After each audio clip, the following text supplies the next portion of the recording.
الرحمن الرحیم۔ اللہ تعالیٰ کا خوف، اللہ تعالیٰ کا ڈر، یہ بہت بڑی نعمت ہے۔ جس کو مل جائے، جس کو نصیب ہو جائے اللہ تعالیٰ کا خوف، اللہ کا ڈر، تو وہ انسان ایسا انسان ہے کہ وہ آخرت میں کامیاب ہو جائے گا۔ حدیث کے اندر آتا ہے کہ اللہ تبارک و تعالیٰ اپنے بندے پر دو خوف جمع نہیں فرمائے گا۔ جو دنیا میں اللہ سے ڈرتا رہا، اللہ تعالیٰ آخرت کے خوف سے، آخرت کے غم سے اس کو بے خوف کر دے گا۔ سمجھ گئے؟ اور فرمایا جو دنیا کے اندر بے خوف ہو کر اللہ کو ناراض کرتا رہا، اللہ سے نہ ڈرا، تو آخرت کا خوف اس کا نصیب بنے گا۔ یہ حدیث کا مفہوم ہے۔ اور حدیث کے اندر آتا ہے کہ ایمان نام بھی خوف اور امید کا ہے۔ ایمان نام خوف اور امید کا ہے کہ امید کس بات کی؟ اللہ بڑے قریب، اللہ معاف فرما دیں گے، اللہ نظر رحمت فرما دیں گے۔ یہ امید بھی ہونی چاہیے، یہ ایمان کی علامت ہے، ایمان کا تقاضا ہے۔ اور اسی طریقے سے ڈرتے بھی رہنا چاہیے۔ غنی ذات ہے، بے نیاز ہے، جہنم میں ڈال دے اللہ کو کسی کو بھی پرواہ نہیں ہے۔ وہ جو شعر یاد آ گیا مجھے، عبد الرحمن بابا پشتو کے بڑے شاعر گزرے، عظیم شاعر گزرے۔ انہوں نے شعر میں کہا ہے کہ پشتو بتاتا ہوں پھر ترجمہ کروں گا، ٹھیک ہے نا؟ بات تو سمجھ جائیں گے، پشتو بیٹھے ہیں، لیکن پشتو بھی تھوڑی ہارڈ قسم کی ہے، ٹھیک ہے نا؟ فرماتے ہیں کہ زڑ دی نشتے چی 50 زہر شی۔ زہر مطلب دکھنا۔ اللہ کے لیے فرماتے زڑ دی نشتے چی 50 زہر شی، ستا بارگاہ کی سوک بادشاہ و سوک فقیر شی۔ سمجھ گئے؟ کون مطلب بتائے گا؟ اس کا مطلب ہے کہ یا اللہ دل تو ہے نہیں کہ کسی پر دکھ ہے تیرا، اللہ تیرا دل تو ہے نہیں کہ کسی پر دکھ ہے۔ تیرے بارگاہ کے اندر کل جب پیش ہوں گے، حساب کتاب ہوگا، کوئی بادشاہ بن جائے، کوئی فقیر بن جائے گا۔ جس پر تو نے ہاتھ رکھ لیا وہ بادشاہ ہے، اور جس سے تو نے نظر رحمت ہٹا لی تو وہ راندہ درگاہ ہے، وہ بھکاری ہے، وہ فقیر ہے، وہ پھر ذلیل ہے، وہ خوار ہے، وہ ناکام ہے، نامراد۔ یہ اللہ کی شان ہے، ٹھیک ہے نا؟ قرآن کریم پڑھتے ہیں نا، ان اللہ لغنی عن العالمین۔ اللہ فرماتے ہیں ہمیں کسی کی پرواہ نہیں ہے، سارے جہاں سے ہم بے پرواہ ہیں، بے نیاز ہے۔ گدا کو بادشاہ اور بادشاہوں کو گدا کر دے، میرے مالک تو جب چاہے کسی کو کیا سے کیا کر دے۔ اللہ اللہ ہے۔ علامہ اقبال کا شعر بھی یاد آ گیا، آج شعر و شاعری یاد آ رہی ہے۔ حضرت مولانا الیاس رحمۃ اللہ علیہ فرمایا کرتے تھے کہ مجھے امید ہے اللہ تعالیٰ اقبال مرحوم کی مغفرت فرما دے گا اس شعر کی وجہ سے۔ مجھے اللہ کی رحمت سے امید ہے اللہ نے ان کی مغفرت فرما دی ہوگی۔ انہوں نے جو شعر کہا ہے فارسی کے اندر، اس کے ترجمے پھر میں بتاتا ہوں تمہیں۔ شعر کیا ہے؟ کہتے ہیں کہ تو غنی از ہر دو عالم من فقیر، روز محشر عذر آئے من پذیر، گر تمی بینی حسابم ناگزیر، از نگاہ مصطفیٰ پنہا بگیر۔ مطلب یا اللہ تو غنی ہے، بے نیاز ہے، میں فقیر ہوں، محتاج ہوں تیرا۔ یا اللہ اگر تو نے نظر رحمت ہٹا لی میرا کیا بنے؟ یا اللہ تو غنی ہے، میں فقیر ہوں، اس لیے میں جو عذر کل قیامت کے دن پیش کروں یا اللہ تو قبول کر لے۔ عذر آئے، روز محشر عذر آئے من پذیر۔ پھر فرماتے ہیں کہ گر تمی بینی حساب ناگزیر، یا اللہ اگر تو نے فیصلہ کر لیا کہ اقبال مجھے حساب لینا ہے تیرا، اگر تو نے یہ طے کر رکھا ہے اپنے علم میں کہ اقبال کا حساب لینا ہے، تو یا اللہ نبی علیہ السلام کے نگاہوں سے چھپ کر لینا، ان کو نظر نہ ہو، میری وجہ سے ان کو دکھ نہ ہو کہ میرے امتی گناہگار اللہ کو ناراض کر کے آئے۔ از نگاہ مصطفیٰ پنہا بگیر، ٹھیک ہے نا؟ تو اللہ کی ذات غنی ہے بھائی، ڈرتے رہنا چاہیے اللہ سے. اور جو دنیا میں ڈرا میں عرض کر رہا ہوں حدیث کے اندر آتا ہے اللہ تعالیٰ نے اس آنکھ پر جہنم کی آگ کو حرام کر دیا ہے جو آنکھ اللہ کے خوف سے روئے. حدیث ہے کہ جو آنکھ اللہ کے خوف میں روئی ہو اللہ تعالیٰ نے اس آنکھ پر جہنم کی آگ کو حرام کر دیا. کبھی کبھی ایسا ہونا چاہیے تنہائی میں ہیں ہم اکیلے کوئی نہیں ہے اللہ کی عظمت ہمارے سامنے آ جائے اللہ کی بڑائی ہمارے سامنے آ جائے بے ساختہ ہماری آنکھوں سے آنسو نکل پڑے بڑے خوش نصیب ہیں ہم. اگر نہیں ہے تو یہ کیفیت ہو جائے ہماری اس طرح ہونا چاہیے اللہ کو یاد کرنا چاہیے. حدیث کا مفہوم ہے اللہ تعالیٰ 7 قسم کے لوگوں کو اپنے عرش کے سائے میں جگہ عطا فرمائیں گے. اس دن اللہ کے عرش کے سائے کے سوا کوئی سایہ نہ ہوگا. سورج سوا نیزے کے برابر ہوگا اور انسان جنات سارے پسینوں میں شرابور ہوں گے سب نفسی نفسی کہہ رہے ہوں گے. ایسا عالم ہوگا.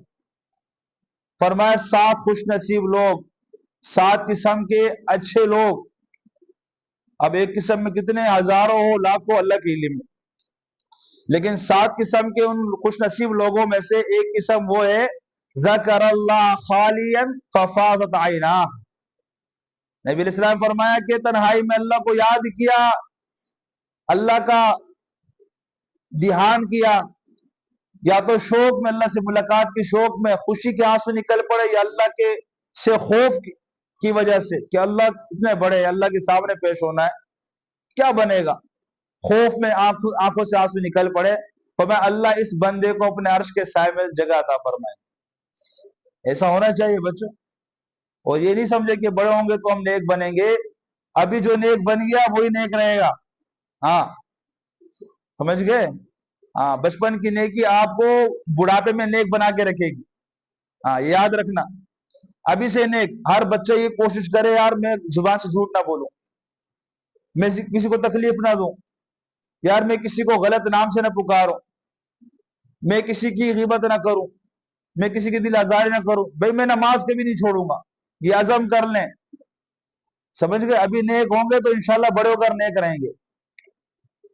حضرت مجذوب رحمت اللہ علیہ ایک مرتبہ راستے سے گزر رہے تھے دیکھا بچے کھیل رہے ہیں. اس زمانے کے اندر کوئی خاص قسم کا کھیل تھا اخروٹ سے کھیل رہے تھے.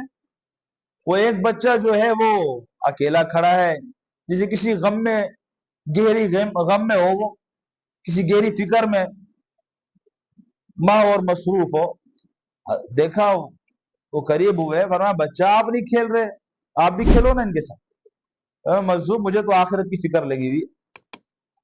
کوئی ماں تھی جس نے تربیت اس کی ایسی کی تھی یا کوئی اس کو استاد ایسا ملا تھا. تو چھوٹا بچہ کہنے لگا کہ حضرت مجھے تو آخرت کا ڈر لگا ہوا ہے آخرت کی آگ میرا دل نہیں مانتا میں کھیلوں یہاں. تو حضرت فرمایا میں بڑا حیران ہوں ان کی بات سے. بچہ چھوٹا سا بچہ اس طرح کی بات کر رہا ہے. یہ عمر تو کھیلنے کی ہے اور اسے آخرت کی فکر مجھے اور تجسس ہوا اسے کچھ بات کروں. کہا بیٹا آپ تو چھوٹے ہو. میں نے اس سے باتیں اتنا چھوٹا بچہ ایسی عقل والی دانائی والی باتیں کرنے لگا. میں نے کہا بیٹا آپ کی تو کھیلنے کی عمر ہے آپ تو کھیلیں بڑے ہو گئے پھر کرنا آخرت کی فکر تو کرنی ہے ہم سب نے کرنی ہے لیکن یہ تو کھیلنے کے دن ہے کچھ تماشا کر لو کچھ کھیل کود کر لو. بچے کھیل رہے نہیں مجذوب مجھے دھوکے میں مت ڈالو. میری ماں نے مجھے بتایا بیٹا جب بھی آگ جلاتے ہیں نا پہلے چھوٹی لکڑیاں رکھتے ہیں پھر بڑی لکڑیاں اس کے اندر رکھی جاتی. اگر آپ نافرمان بنے اور اس حال میں موت آ گئی تو پہلے آپ کو جہنم میں ڈالا جائے گا آپ سے آگ بھڑکائی جائے گی پھر بڑوں کو ڈالا جائے گا. مجذوب مجھے دھوکے میں مت ڈالو. تو فرماتے جب یہ بات میں نے سنی میں فوراً مجھ پر ایک حالت تاری ہوئی وہ غشی کھا کر وہ غشی تاری ہوئی اور بے ہوش ہو گئے. اتنا چھوٹا سا بچہ تربیت کیسی. جیسے بچے بھی دنیا میں گزرے ہیں ہم سنتے ہیں فلاں اللہ کے اولیاء اکرام کے واقعات اور ان کا تقوی وہ کیسے تھوڑی تھے کہ وہ 40 سال کے بعد بنے. بچپن سے ان کی تربیت ایسی ہوئی تھی.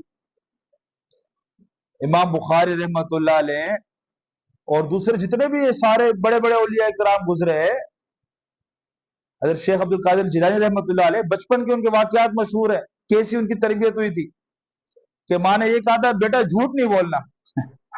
کشتی میں جا رہے تحصیل علم کے لیے، علم حاصل کرنے کے لیے، اس زمانے کے اندر ایسا تو تھا نہیں 2 قدم پر یا 2 میل پر مدرسے، لوگ ایک ایک ملک سے دوسرے ملک جایا کرتے تھے علم حاصل کرنے کے لیے، قدردان لوگ تھے اس زمانے کے اندر، تو کہیں دور جا رہے تھے، غالباً انہی کا واقعہ ہے۔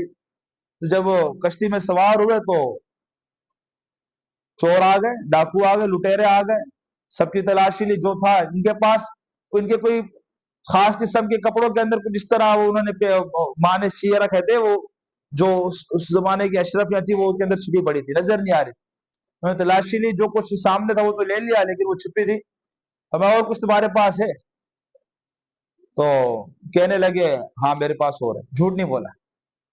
تو بڑے حیران ہوئے، میں تم نہ بھی کہہ سکتے تھے، نہیں ہے ہم چلے جاتے، یہ تم نے ایک چیز پر ہماری نظر نہ پڑی، ہم نے صرف پوچھ لیا، تم نے ہاں کر دی، سچ کہہ دیا، اس کی پیچھے وجہ کیا ہے؟ فرمایا میری ماں نے مجھے کہا بیٹا زندگی میں جھوٹ نہیں بولنا۔ اچھا یہ واقعہ ان چوروں کے ہدایت کا سبب بنا ان سب نے، کہ ایک بندہ، ایک چھوٹا بچہ اپنی ماں سے عہد کر کے ایسا قائم ہے، ہم بھی تو رب سے عہد کر کے آئے، فوراً توبہ کی، سب روئے اللہ کے سامنے اور اچھے مسلمان بن کر زندگی گزارنے لگے۔ تو اچھے بنیں گے نا انشاءاللہ، اب اسے اچھا بننے کی کوشش کرے، ہاں کسی کو تکلیف نہیں دینی، بس اللہ سے ڈرتے رہنا، اللہ کا خوف، بتا رہا ہوں نا، آپ کو اچھا انسان بنائے، میں بھی انشاءاللہ کوشش کروں گا، آپ بھی کوشش کرتے رہے اچھے انسان بننے کی۔ اللہ تعالیٰ ہم سب کو اپنے خوف والی زندگی، اپنے ڈر والی، امید کے ساتھ اللہ کا ڈر بھی ہو، اللہ ہم ان دونوں کے ساتھ ہمیں زندگی ایسی نصیب فرما دے کہ ہم اللہ سے امید بھی رکھے رحمت اور اللہ تعالیٰ سے ڈرتے بھی رہے۔ اللہ کے رسول نے فرمایا الایمان بین الرجاء والخوف، الایمان بین الخوف والرجاء، ایمان ہے ہی نام اس کا کہ آدمی اللہ سے ڈرتا بھی رہے اور اللہ سے امید بھی رکھے۔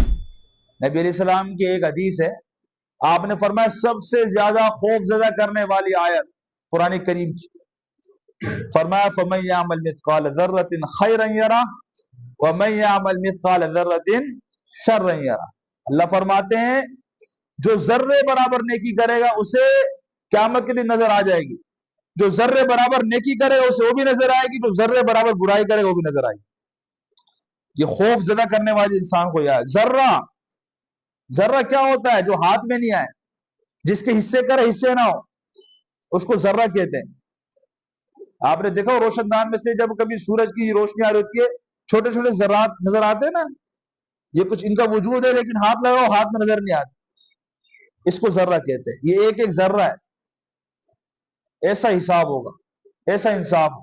اور فرمایا سب سے زیادہ امید رساں آیت قرآن کریم کی، آدمی کو امید دلانے والی اللہ کی رحمت کی، فرمایا وَقُلْ يَا عِبَادِيَ الَّذِينَ أَسْرَفُوا عَلَىٰ أَنفُسِهِمْ لَا تَقْنَطُوا مِن رَحْمَةِ اللَّهِ۔ اللہ فرماتے ہیں میرے بندو جنہوں نے اپنے اوپر ظلم کر رکھا ہے، زیادتی کر رکھی ہے، گناہ کر رکھے ہیں، فرمایا اللہ کی رحمت سے نا امید نہ ہونا، اللہ بڑے کریم ہیں، بڑے رحیم، ان اللہ یغفر الذنوب جميعا، اللہ سارے گناہوں کو معاف کر سکتے ہیں، اللہ سے کوئی پوچھنے والا تو ہے ہی۔ ایک بار نبی علیہ السلام قرآن کریم کی تلاوت کر رہے ہیں، نیت باندھی اللہ کے سامنے کھڑے ہوئے، ساری رات اس آیت کو پڑھتے رہے، ان تعذبہم فإنہم عبادک وإن تغفر لهم فإنک انت العزیز الحکیم۔ یا اللہ اگر آپ اپنے بندوں کو سزا دے، عذاب دے تو آپ کے بندے ہیں، آپ دے سکتے ہیں، آپ مالک ہیں، یا اللہ معاف کر دے تو بھی آپ حکیم ہیں۔ اس ایک آیت کو پڑھتے پڑھتے سارا گزار دی، اتنا روئے، اما عائشہ فرماتی ہے کہ مسلح سارا تر ہو گیا تھا، آپ ساری رات روتے، داڑھی مبارک تر ہو گئی، وہ سجدے والی جگہ ساری تر ہو گئی، گود مبارک تر ہو گئی تھی، آنکھوں سے آنسو نکلتے نکلتے۔ تو یہ خوف، یہ رحمت کی امید بھی تھی اور خوف بھی کتنا۔ کل پرسوں میرے نظر سے حدیث گزری، آپ نے فرمایا کہ اللہ کی قسم میں نہیں جانتا، حالانکہ میں اللہ کا رسول ہوں، کہ قیامت کے دن میرے ساتھ تمہارے ساتھ کیا معاملہ ہونے والا ہے۔ اللہ تعالیٰ سے ڈرتے رہیں، یہ ڈر ہمیں اچھا انسان بنائے، کریں گے نا انشاءاللہ کچھ، اللہ تعالیٰ مجھے آپ کو اچھا انسان بننے کی فکر نصیب فرما دے اور توفیق نصیب فرما دے۔ وآخر دعوانا الحمدللہ رب العالمین.